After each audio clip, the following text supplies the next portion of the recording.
Rigtig hjertelig velkommen til alle hvide lyttere derude, og velkommen til Radio Ren. Ikke nu.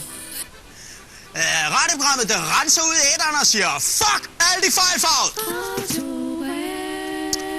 Og senere i dag, Rudolf, der skal vi have en lille guide til, hvordan man gennemtæsker en smås. Vi har valgt at kalde den, er det en jøde? Kan den blød?